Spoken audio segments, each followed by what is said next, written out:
কেশবপুরে সাংবাদিককে হুমকি ও গালিগালাজের প্রতিবাদে মানববন্ধন ও রেশমাকে গ্রেপ্তারের দাবি। যশোর থেকে ইমরান হোসেনের প্রতিবেদনে দেখুন বিস্তারিত। একত্রিত হতে পারবো, এক জায়গায় দাঁড়াতে পারবো। নির্যাতন ম্যাক্সিমাম পক্ষে কিছু একমত না হতে পারলে গণমাধ্যম কর্মী যখন নির্যাতিত হবে তখন সকল গণমাধ্যম কর্মী একত্রিত হবে। কিন্তু লজ্জার বিষয়, দুঃখের সঙ্গে বলতে হয়, কেন ভাই এই বৈষম্য করবেন আপনারা?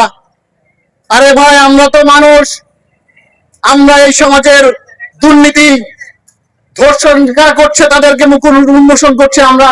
এটা যদি আমাদের অন্যায় হয় আর এটা যদি আপনাদের কাছে খারাপ লাগে তাহলে সেটাও বলে দেন। কেশবপুরে যদি আপনারা এরকম ভাবে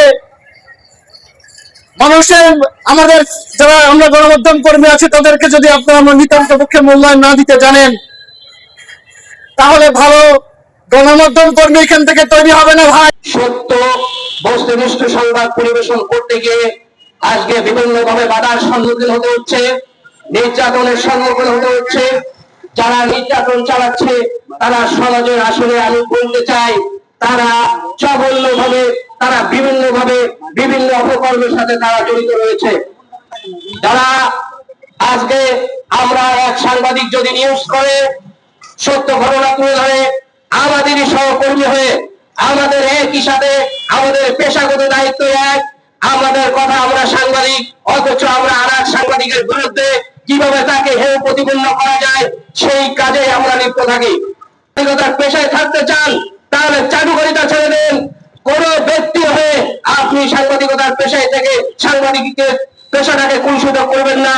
আমি একটা কথা পরিশেষে বলবো, আজকে সাংবাদিক নির্যাতন হচ্ছে, আজকে তাদের নিয়ে কুরুচিপূর্ণ বক্তব্য প্রদান করা হচ্ছে। এই রেশমার ইতিপূর্বে যে কতগুলো ঘটনা আছে, আজকে তার দ্বারা পুরুষ শাসনে সে শোষিত হয়েছে এবং অসংখ্য মানুষকে সে নির্যাতন করেছে এবং আর্থিকভাবে সে লাভবান হয়েছে। তো আজকে যারা এইসব মহিলাদের, এইসব দুর্নীতিবাদ, এইসব যারা খারাপ প্রকৃতির লোক, তাদেরকে কেন আজকে তারা শেল্টার দিচ্ছে? এই শেল্টার যারা দিচ্ছে তারা ভুল করছেন। আমাদের সকলকে মনে রাখতে হবে, আমরা যে প্রতিষ্ঠানে হই না কেন আমরা থাকতে চাই, কিন্তু ফেসবুকে দেখি তীব্র নিন্দা প্রতিবাদের ঝড় ওঠে। আমার কষ্ট লাগে আজকে যারা ফেসবুকে কেশবপুর উপজেলা সাংবাদিকরা ঐক্য, আমরা ভিন্ন অভিন্ন এইভাবে যারা প্রচার করে আজকে তারা এই মানববন্ধনে নাই। আমার হাসতে আজকে খুবই ইচ্ছা করছে, আসলে দুঃখের ভাষায় হাসতে পারলাম না। এটাও আমার এক ধরনের নিন্দা। যারা আজকে আপনার সামাজিক যোগাযোগ মাধ্যমে ধারণ দেন, আজকে এই মানববন্ধনে উপস্থিত হয়ে আপনার কথাগুলো উপস্থাপন করলেন, আজ হয়তো সাংবাদিকের কাজে লাগতো। তো আমি মনে করবো আমরা যে প্রতিষ্ঠানের হই না কেন, আমাদের আগামী দিনগুলোতে একত্রিত হওয়ার জন্য কেশবপুর উপজেলা সকল সাংবাদিককে ঐক্যবদ্ধ হওয়ার জন্য বিনীতভাবে অনুরোধ করবো। ইতিমধ্যে হ্যানি টেম্পার নামে, টেম্পারের মাধ্যমে, হ্যানি ট্রামের মাধ্যমে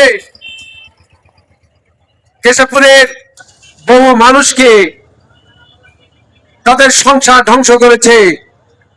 কেশবপুর সহ কেশবপুরের বাইরে কলারোয়া, সাতক্ষীরা, তালা, কলারোয়া, মনিরামপুর সহ বিভিন্ন অঞ্চলের বিভিন্ন মানুষদের সাথে অপ্রীতিকর কার্যক্রম করে, তাদেরকে ভয় ভীতি প্রদর্শন করে তাদের কাছ থেকে লক্ষ লক্ষ টাকা হাতিয়ে নিয়েছেন।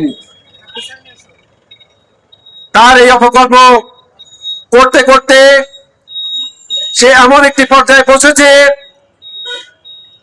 যে সে এখন সাংবাদিকদেরকে হুমকি দিচ্ছে।